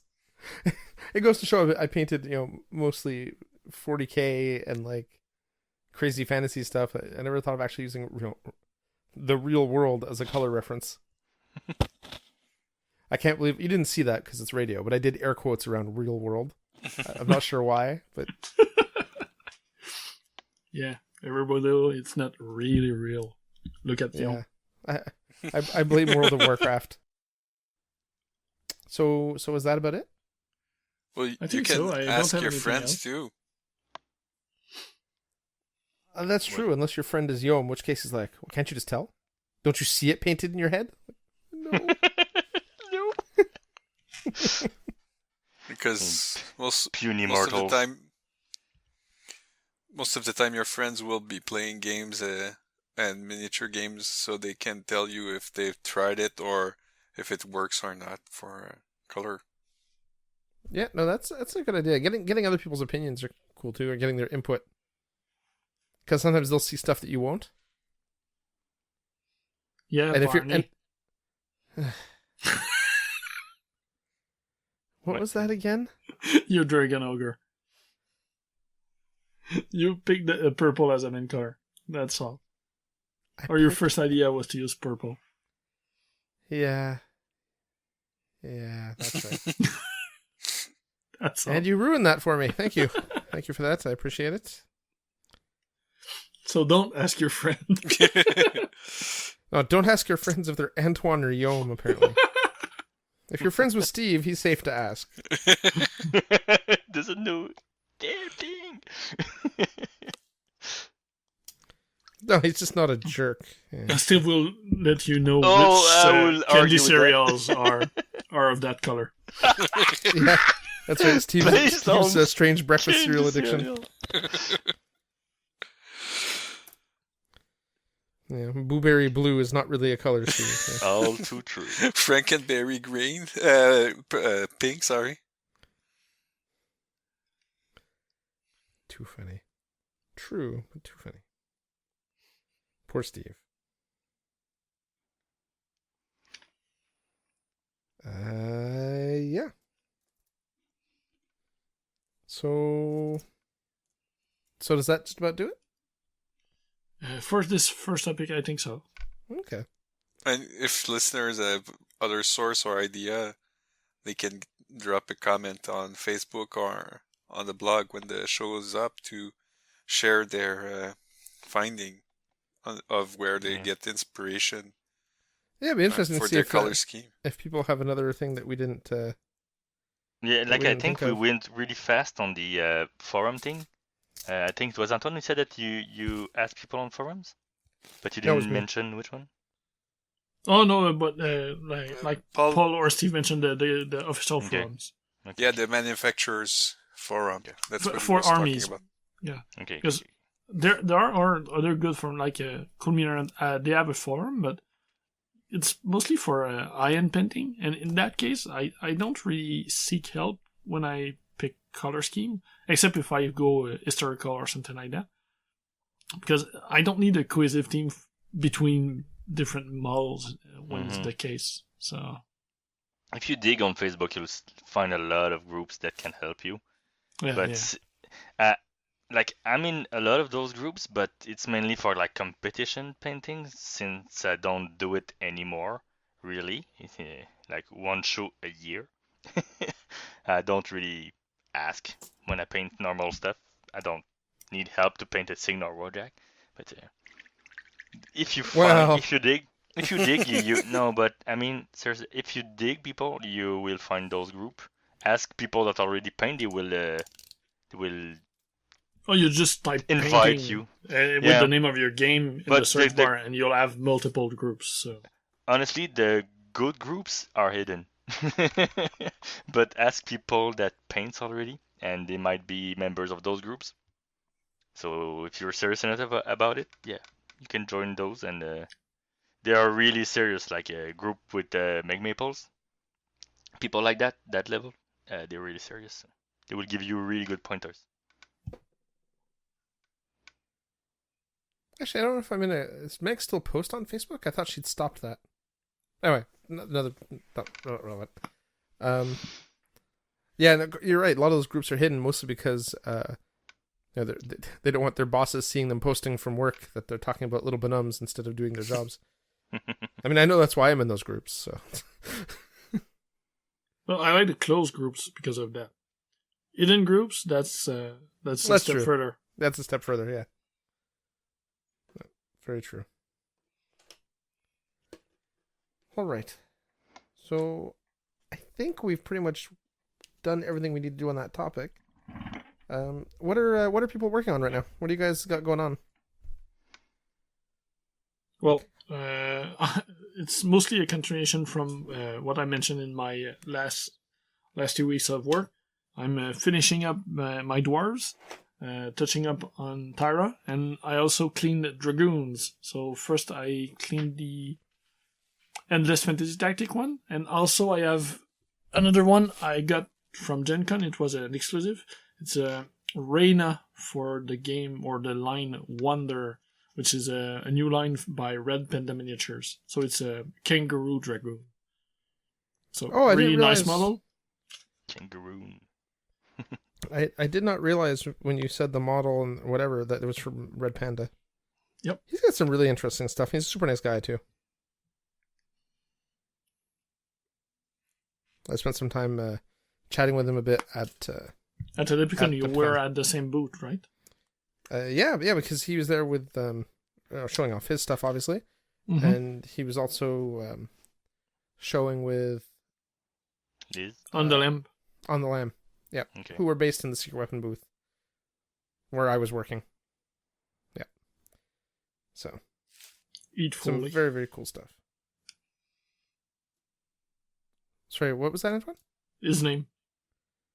Eat Foley. Yeah, Heath For Foley. people. You have a Facebook page if you look for his name or look for Red Panda miniature. You can find him. He ran a small Quickstarter for his first, I think, 5 or 6 models. And they look really nice. He's working on a game for them now. Yeah, no, the models are exceptionally nice. Yep. Gorgeous and original. Yeah, they're cartoony, but not chibi. So, Well, they're not chibi in the sense of like large heads, not small big. bodies. Yeah. They're not chibi in the sense Of cartoonish. of what we chibi in the sense of what we call chibi, Yeah. because chibi doesn't mean what what we call chibi, right? Yeah, they're cute. So Chibi just means cute. They would be cute, but they're not the chibi proportion like we would see usually for other chibi lines. Yeah, and Chibi is a claim term now. In miniatures. Yeah. And the thing is, I don't think, because chibi just means like short or like small, right? What we call chibi used to be called SD. Super deformed. Yeah. Yeah. So, but it's a the combining of the two, chibi and super deformed, is like a North American thing. Anyway, again, way off topic. But yeah, I'm working on those. Clean the 2 Dragoon and finishing the 2 models. The unit of the War Master unit and the War Machine model. Very cool. I'm trying to figure out these.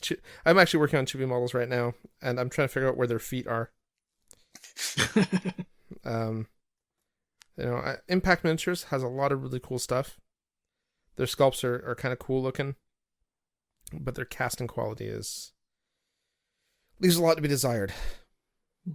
I mean, I have stuff only from their first Kickstarter. Has it improved over time, or is it about the same? It just depends, I think. I always pick up stuff at shows, and I think they're often in a rush to cast stuff for the show, so they have enough to go there. And the owner is super cool. He'll exchange anything or whatever, right? Like there's no questions asked. He just wants everyone to be happy with his stuff. So super cool guy, but not terribly practical when you live in Canada and he's not here, right? Yeah. So I'm just trying it right now. I'm working on my little dire wolf, and the feet end in kind of like blobs. They're supposed to be. This might be a fiery wolf, actually, not a dire wolf. I can't really tell. It's supposed to be like fur or something on the feet. But the tufts are so malformed that I can't really tell what's foot and what's not. And I've got a similar problem with my my Endless Fantasy Tactics Dragoon, where the feet kind of end in little nubs that I think she might be standing on a rock or something. Yeah, that's not clear. Mine is... Maybe. And I'm looking at it, trying to figure out how I'm going to attach it to a base. And, everyone's going to say, well, you pin it. Except there's really nothing to pin to. It's yeah. I cleaned them all and stopped there because I didn't know what to do to base it. Yeah, I'm actually thinking maybe I'll just attach a blob of green stuff between the back of her feet and the cloak. Like put a ball of green stuff there, just paint it black so it doesn't really show through their feet, and drill up through that to pin it. Yeah, maybe. Because the contact point is so small. There's just nothing. She looks like she's jumping. You could like put a rock and like she's on the tip of it, like jumping, something like that. Yeah, I don't know. Just think of something. I'll just take some basing supplies with me and some green stuff to Reapercon and pray that I can make it work when I'm there. And to save myself, I assembled Huckchuck, which was a nice, easy glue together. I used the age-old glue green stuff glue technique because I don't feel like pinning anything. You never feel like pinning. Yeah, exactly. And then I went back, I assembled some more Impact stuff, and then I decided to, assemble some fine cast Space Marine. You wanted pain. He's not so bad. He's got a couple of questionable bits. I'm not going to finish assembling just to make him easier to paint. But I haven't painted a 40k model, like a detailed 40k model, in a long time.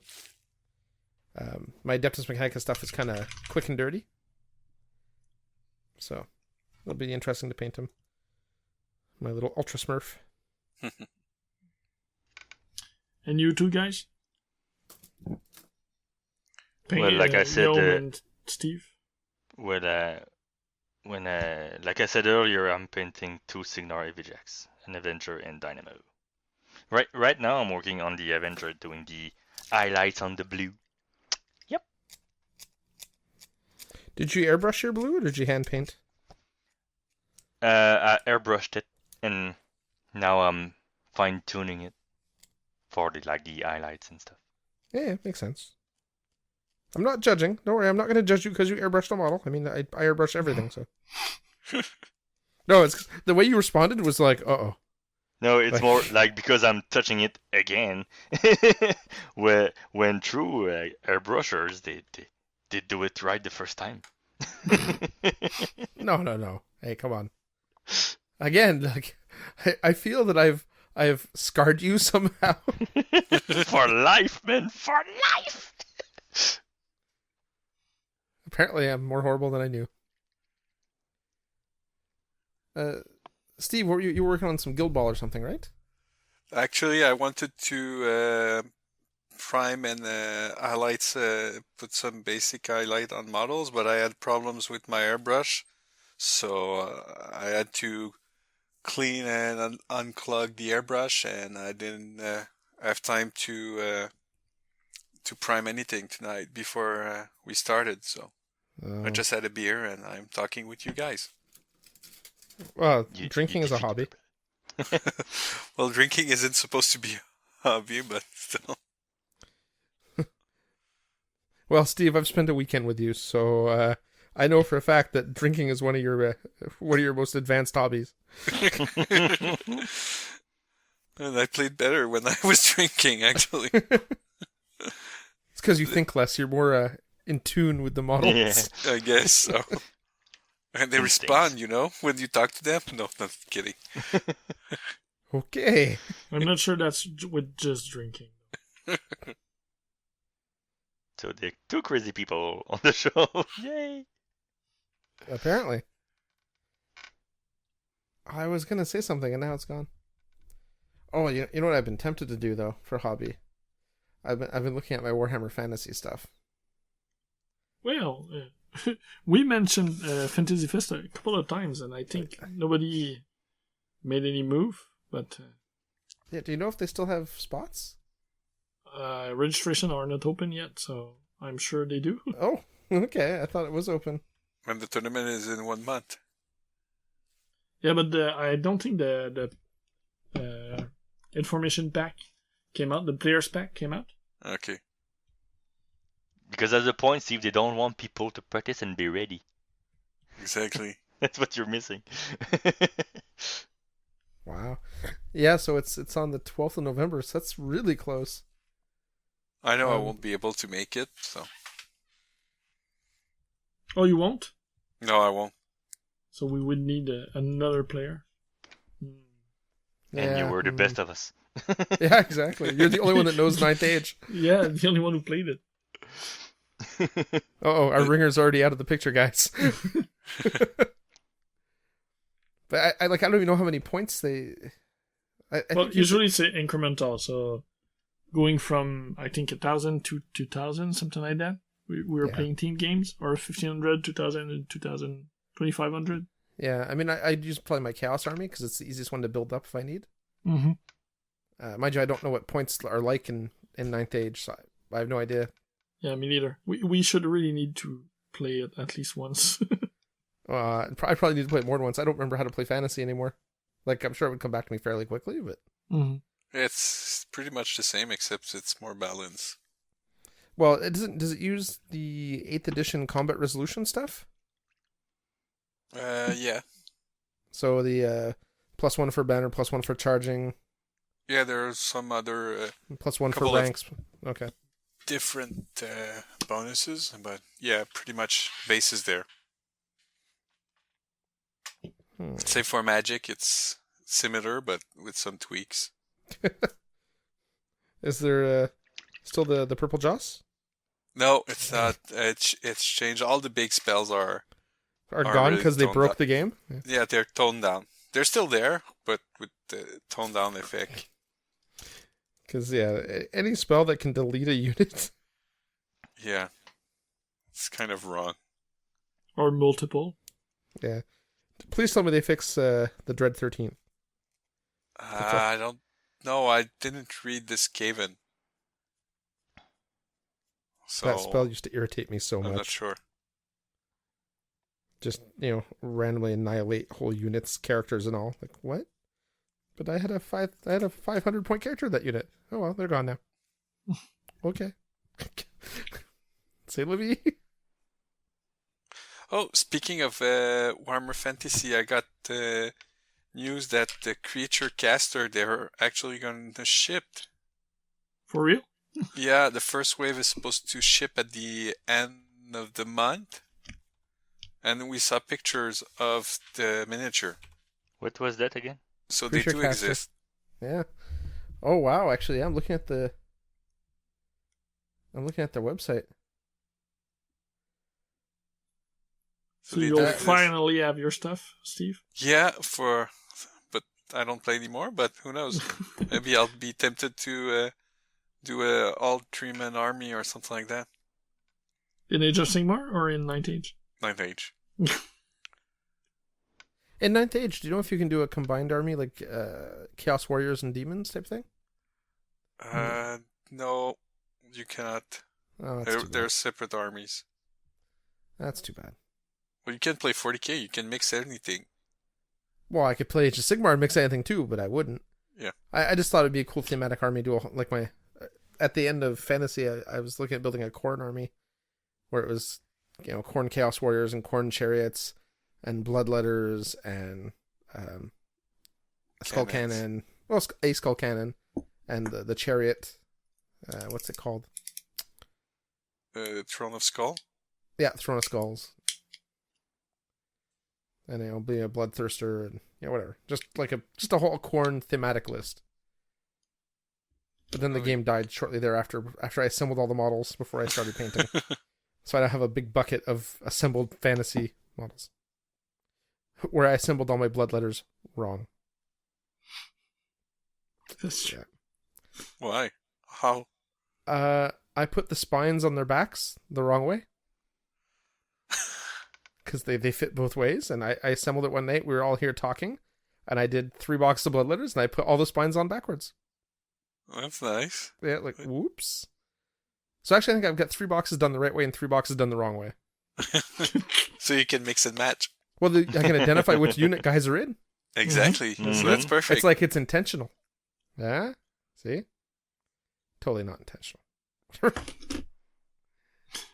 All right. So let's get back on track here a little bit. And I believe we have our next topic, which is somewhere in the document that I can't find right now because I maybe closed it. Oh no, there it is. Which How do is you entertain yourself? Yeah. What do you do while you paint? You paint? Well, yes, obviously you paint. But what are you doing? Like, do you have music playing? Do you listen to podcasts? Do you listen watch to a stuff? What do you do? podcast, sit back, relax, grab a paintbrush, and enjoy the show. That's exactly right. I'll be honest. I think the podcast I listen to most while doing it is our own, because I used to, when I used to care and I proofed the podcast. I was kidding. when we first started and there was a ton of editing, and I used to sit there and listen to the show like 2 or 3 times to catch all the mistakes and catch all the stuff, because I was super, super anal about, that pause was more than like a second and a half. So, I got to cut it down, and, there's a tick in this part of the podcast. I got to clean that out, which I just don't do anymore. If we have a dramatic pause, and we have a dramatic pause, and Yeah. people have to accept it. Putting too much time on the episode anyway. Mm-hmm. Yeah. What's just it? It turned into a second full-time job. I'm like, I can't keep that up. Yeah, when you have 10 to 15 hours of editing on an hour and a half show. Yeah, exactly. It was brutal. And it's not video, just audio. Yeah, exactly. It was kind of brutal. But yeah, so I listened to this, or I used to listen to Garage Hammer back in the day. But lately, I haven't really been doing anything while I hobby. Actually, that's not true. I hang out with you guys. I do Google Hangouts. That's kind of replaced all my other stuff while hobbying. Yeah, when you guys are available, that's what I do. And if not, I go to my backup options, which are usually podcasts. I've tried doing TV shows or movies, but I'm not a robot like Yaum, it seems, and I lose all concentration and stop painting.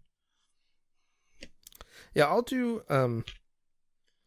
shows that I've already seen or movies I've already seen, so I don't have to watch them. Exactly. Or shows that are not that good. Yeah, See, I know you mentioned that, but why watch them then? Yeah, Exactly. I prefer Background watching noise, man.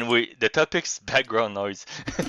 So Yeah, but I always have 50 to 100 hours of podcast in my queue ahead of me, so there's no need for filler noise when I have stuff that I chose to listen to it. yeah. If I just want to listen to something drone on, I'll invite my wife to keep me company while I'm hobbying. I don't need to watch a show. I love you, dear, if you hear this. Like she would. I know, I'm pretty safe. And actually, it's totally not her. She's fine to hobby around. no, I watch a lot of show on Netflix, but it's only like I will only look at the screen when it's a really either interesting or crucial part or something visually interesting is happening. So sometimes I will look like a show too interesting, like I started listening to Luke Cage while painting. Bad idea. I had to stop painting because that show is super good. And then I started watching Minority Report. See, I can paint all night with that. It sucks. I was gonna say, how can you stop when something's visually interesting if you're not looking at it while you're painting? Well, dude, you can see the flow when any show, any movie. You can You see know, like you see the it in his building mind up. eyes anyway. Oh, he sees it in his Yeah, mind. exactly. He Okay. sees the layer of the show. Yeah. He just his mind actually is like two screens on a computer. So he's got one with like the transparency layers on the miniature, so he knows like the roadmap where he's going, and the other one is watching TV. It's like a HUD. Yeah, Yeah. I can paint when I drive. I can paint. he's got like a heads-up display. Exactly. Yaum the robot. Yaum la machine. La Exactly. machine. There's a point to that name, man. Yeah. But no, We'll start but calling you seriously, Yaum le petit robot. you can when there's a build up in a movie or anything, so you know when something big's gonna happen. Yeah, that's true. You can tell by the background music, by the way the scene's playing out. It's the dialogue, right? I suppose. Yeah. Worst case, you just rewind 5 seconds. Like, oh, you missed something. You just rewind 5 seconds. But yeah, we'll either listen to podcasts or battle reports, watching Netflix, or doing Google Hangouts. But I only do one Google Hangout per week. It's the one with Mark Maxey, my friend. Our friend of the show. Always listening. Hello, Mark. But I only joined that because, I don't know, there's always like the same people joining. And they're cool people. They paint good, they are interesting, and I don't have to meet them in real life. I don't know. Half of them don't wear pants. I don't know. Wow. No, but seriously, it's always the same people. Yeah, I did that hangout once, I think. I don't know. The only person I remember being in that hangout aside from you and Mark was Michelle Blastenbray. I don't know who else was in there. Actually, do you know if Mark is going to ReaperCon next week? No, it's not. Oh, that's too bad. Yeah, things got in the way, so. That is too bad. I was going to bring him maple syrup. It's not by choice that he's not going. I know. I understand that too. Let's have a little prayer for our friends, Mark. No, it's true. We were in Quebec. We don't believe in that. Well, I'll speak for yourself, but anyway. Because I've already got a luggage full of like maple syrup and bagels for various people. So do we need to see each other this week so you get more? Well, it's okay. We're doing a painting hangout, you and I. Oh, that's true. That's true. So it all works out. Yep, you'll be able to pick up supply. Mm-hmm. Which I only realized after the fact that it was very handy for that, but it's almost like I planned it. but I didn't. Give yourself some credit. It's all part of the plan. Yeah, exactly. It's all part of my plan. Master plan. Because I've planned everything. Like last night, I'm talking to Jim Waffle, and I'm like, I have no idea what I'm bringing to ReaperCon to paint. I should probably bring something, because I registered so late. I only registered for the stupid con last night. I forgot to buy my plane ticket. Next week. I bought the plane ticket last week, and I had the hotel room was like months ago, so I'm all kind of disjointed. I realized last night, like, I don't know if I ever bought my ticket. I could not remember if I bought the ticket or not.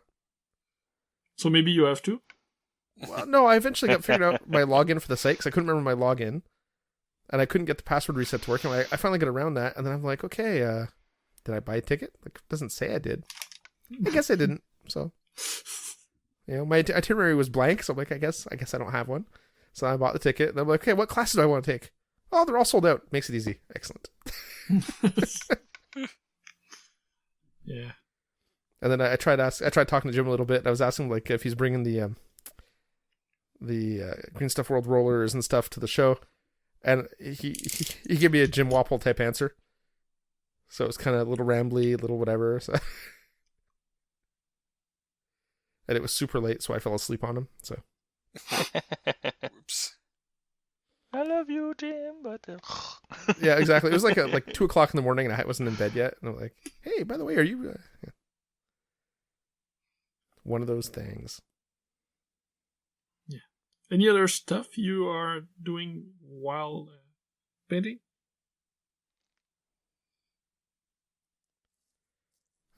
Just drinking heavily. No, just kidding. Yeah. not even. Yeah. Maybe we should. Maybe it would improve my painting. Make my hands steadier. Yeah. So yeah, listening to podcasts, a lot of people do the Netflix in the background and the movies in the background. Our hangouts. Really, I think that's pretty much it. I mean, what else can you do while painting? Yeah, there's not much more you can do. You're doing something already. Yeah, exactly. You're kind of focused, right? So everything else is too much of a distraction. What? I mean, you could do audiobooks or something, but again, it's kind of like listening to a podcast, right? So you're listening or listening to music. It's all kind of in that same category. I suppose if I was really, really creative, I could like knit with my toes or something while painting with my hands. I don't know, but like there's only so much you can do. Pushing it. Well, you don't know how talented I am. Yeah. When have you ever seen my toes, right? They might be more dexterous than you know. Yeah. Okay. Exactly. Now that we've killed that topic dead. We mentioned podcasts and stuff and TV shows. And you mentioned a couple of podcasts. Any podcasts you guys want to promote or shout out to that you listen to? Recommending for painting? Yeah. I would say now, Hello from the Magic Tavern. Yeah, that's what I was going to suggest too. I mean, Steve's head. Yeah, listen to them too. Yeah. For people who don't know, that's a improvisation podcast, and the main host is somebody from Earth who gets stuck into an alternate dimension. Yeah, in a fantasy world. And he podcasts from there. Because he's getting really fast over it. Yeah, he's getting a Wi-Fi signal through the portal. Yeah. And, behind the first time listening to this. Yeah. Luckily, he's also got a wizard friend who has the miniature lightning spell that they use to charge the laptop. Which I thought was funny, because after the first 5 episodes or something, I was like, how's the laptop still working?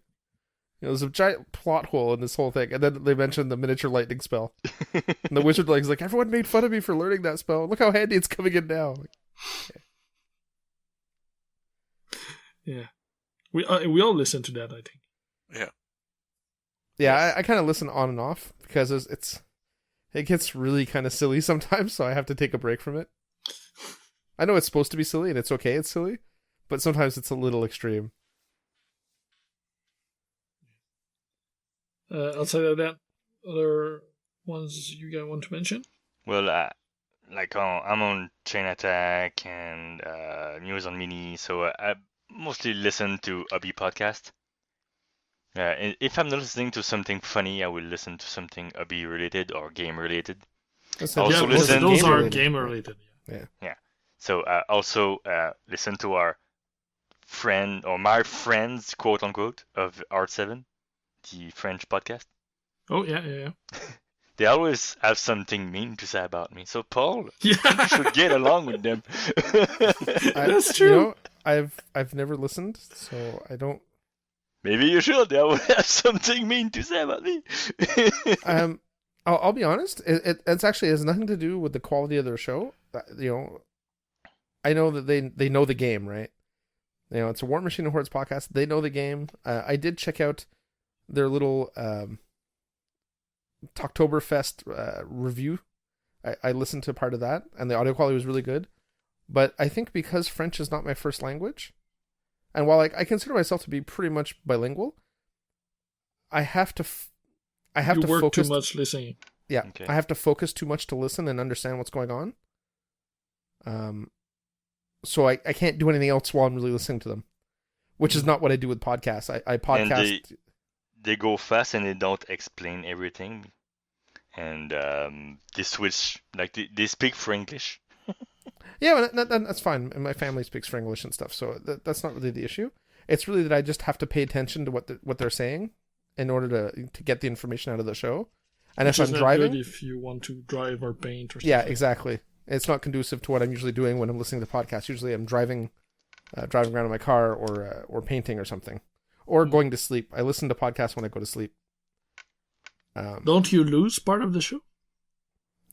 Yeah, but then I just go back to where I was the next morning. Like, what was the last thing I heard? I heard this, so I rewind the show until I get to there. And I set a timer to finish, in 20 minutes, stop the podcast, because I'll be asleep by then usually. Mm-hmm.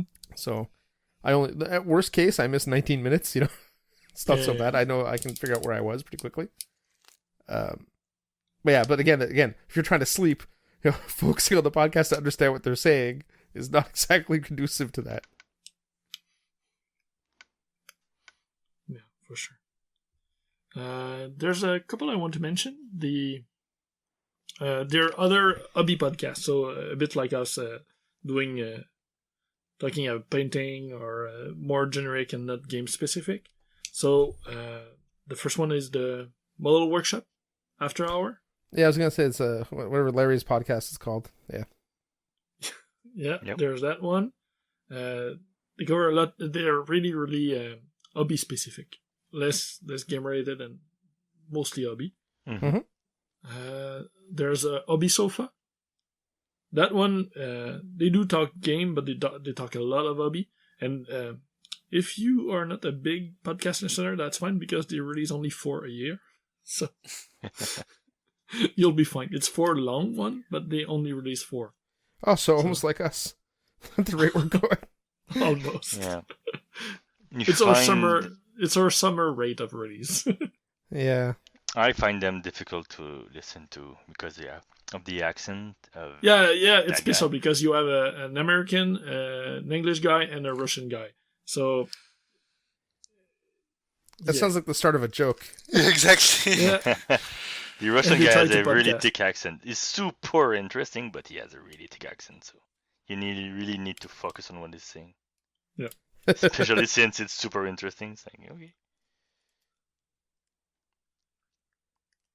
yeah. So those are the two I wanted to shout out to. The two hobby podcasts Mm-hmm. are similar to our style. Except about we you, don't Steve? cuss. What did you say, Yaum? Except we don't cuss. Models Workshop is pretty good, but be warned. Well, the fact that we're family friendly, right? Mm-hmm. And Hobby Sofa is not, I guess, from your Hobby Sofa is not too bad. Yeah. Model Workshop. painting with Menothjohn actually is a pretty good hobby podcast to listen to too.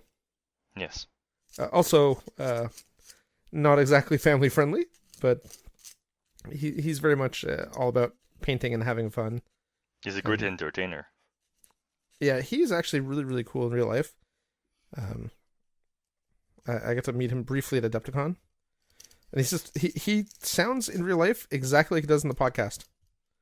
The same mannerisms of speaking. That's not his radio personality. That's his personality.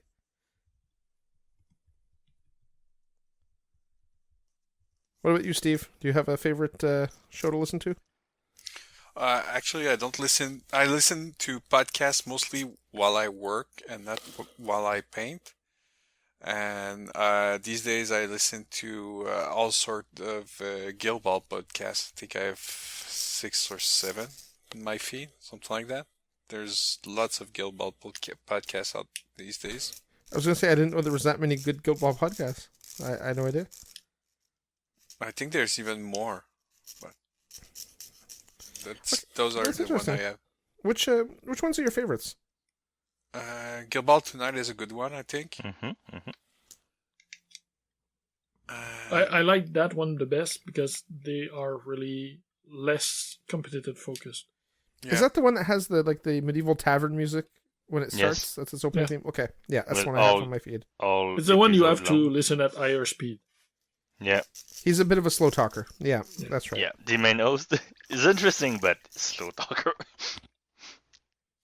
Yeah. And he knows about it, so Yeah. it's not like we're bad mouthing him or. No, it's just. I mean, that's just his way of speaking, right? Yeah. I'll be honest. It doesn't really bother me. I totally see what you guys are talking about when you kind of mentioned it as a warning. But for some reason, it doesn't bother me, which is really strange. 'Cause usually, all that type of stuff really annoys me. So I was even hesitant to try the podcast because of the wording, and then it turned out it didn't bother me at all, which made me even more confused. It's a good the other thing. way around for me. I have to augment the speed of their cast specifically. But it's okay. But when I paint, it's mostly music, so I'll just put all my metal music on shuffle. And I was that's gonna what I say listen to. the soothing sounds of Slayer while you paint. Exactly. Yeah, you know, Steve, I never knew you were a metalhead. Until we went to TempleCon together, and you kept making metal references all the time. I had no idea how much of a metalhead you were. Metal! This is gonna bleed through everybody's ear. Yeah. No, it wasn't so bad. I couldn't do too loud because everybody is asleep here. Yeah, exactly. But yeah, I mostly listen to metal while I paint or watch Netflix as well. Makes sense. These days I'm putting a classic X-Men cartoon from the 90s. Oh, geez. We actually have that on DVD here. I'm looking at the shelf full of DVDs of it. And, It did not age well. No, not really. I'm at I think the next episode is the start of the Phoenix Saga.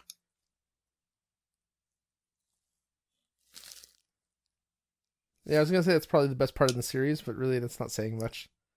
I had such good memories of that show. Yeah, same As for I'm me. watching But it, I was like, oh my god. I I was got young old. and stupid, Yeah, exactly. easily impressed, I guess. Some cartoons I find hold up better than others. Ren and Stimpy.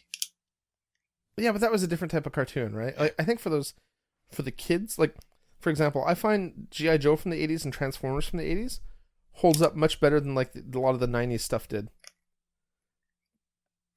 Well, And I don't know why that is exactly, but it just seems it's... The voice acting, I think, was better in a lot of ways. The animation was a little less hokey looking. Like, I don't know. I don't know what it is. yeah, I find that as well. The 80s cartoons are better.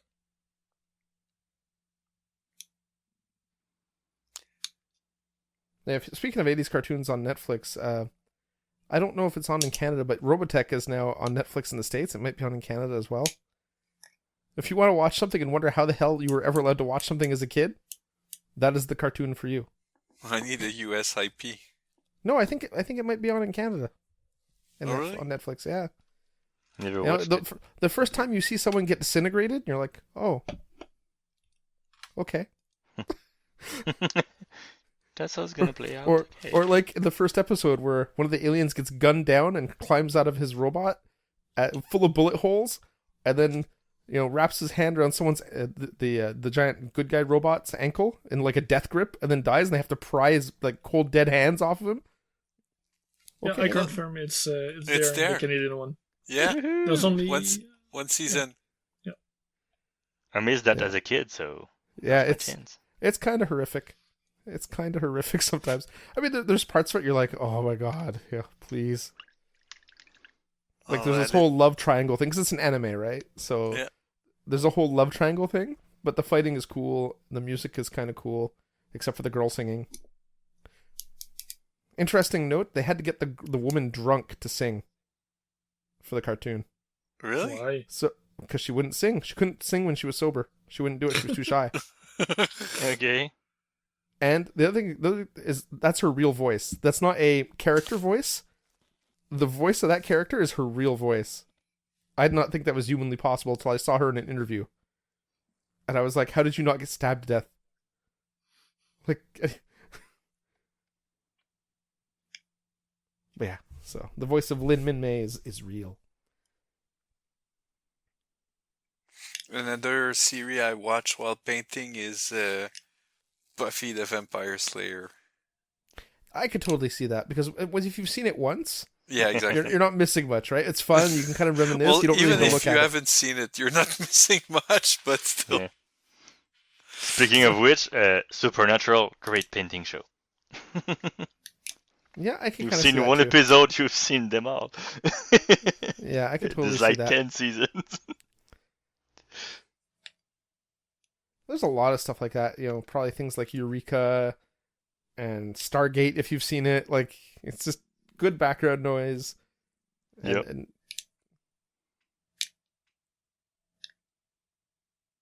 All right. We are running very long at this point because I've gone on a bunch of segues that made no sense. We should probably wrap this up. So, any final points or anything before we go? No, don't think so. No, I think it's all not right. at all. Well, hopefully the geeks out there found the show at least entertaining to listen to, and hopefully they got some hobby done while we got some hobby done. And I guess we'll be back in a couple weeks. Gents, I wish you all a good night. Thank you, Bye. Paul. Cheers. Bye, geeks. Thanks for listening to Geeks of the North. If you want to contact us, you can email us at geeksofthenorth@gmail.com. Like us on Facebook at facebook.com/geeksofthenorth, or follow us on Twitter at Geeks of the North.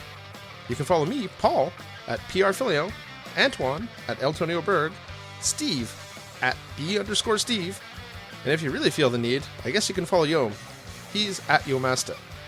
Breaks and outro music by Ladrave. You can listen to them at ladrave.bandcamp.com. See you next time, geeks.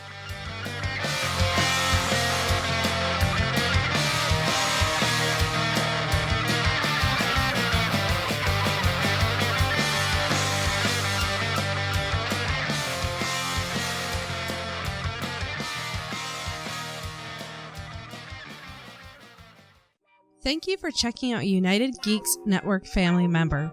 If you enjoyed it and are looking for other online media with a geek culture slant, head over to UnitedGeeksNetwork.com, where you will find Zero Budget Geek, a YouTube channel covering board games, video games, and other geek stuff.